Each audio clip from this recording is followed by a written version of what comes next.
work of the great Dr. Sigmund Freud centered the attention of the whole scientific world on the subject of dreams.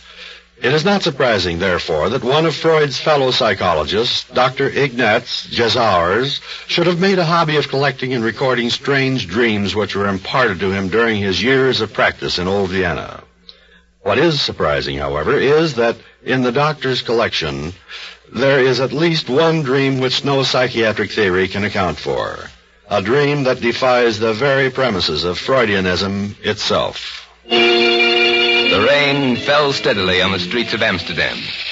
Hendrik van der Moon, a member of the Amsterdam police force, drew the collar of his coat around his neck and shuddered as he lingered at the canal bridge, fascinated by the ripple of the raindrops in the water below him.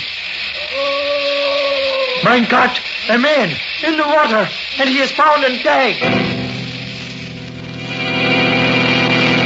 Early the following morning, in the little town of Lochel, Switzerland, one Gustav Mertz, who was both the police chief of Lochel and also its police force, read a telegram in the privacy of his office. Identified him as Jacob Dauer, a watchmaker of your village. Was still alive when rescued from the Amsterdam Canal, but had been bound and gagged and severely beaten.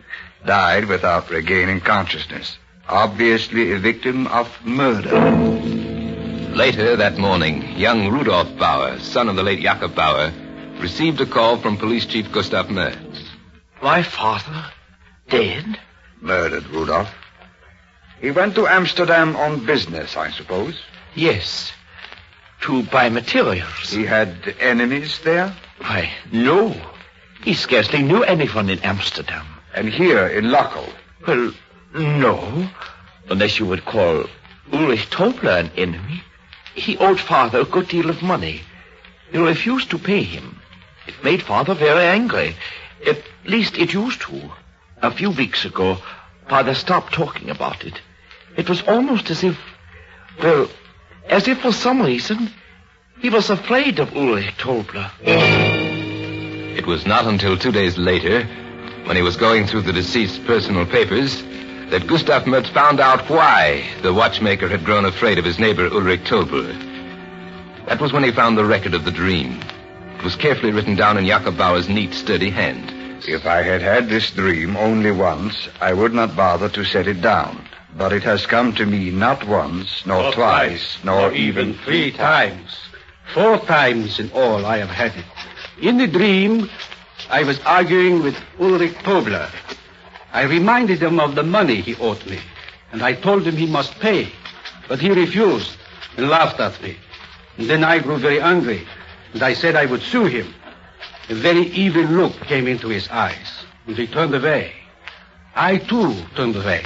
And then, before I could take a step, something struck me on the back of the head. I fell to the ground, and the next thing I knew, I could see myself, bound and gagged and bleeding. Around me there was nothing but a cold, wet blackness, for I had been thrown unconscious into the waters of a canal. Yes, this was the dream that Jacob Bauer had written down a few days before he died. Can such a dream be classified in the Freudian manner as the mere expression of a subconscious fear or desire? Must it not rather be accepted as a prophecy incredible but true?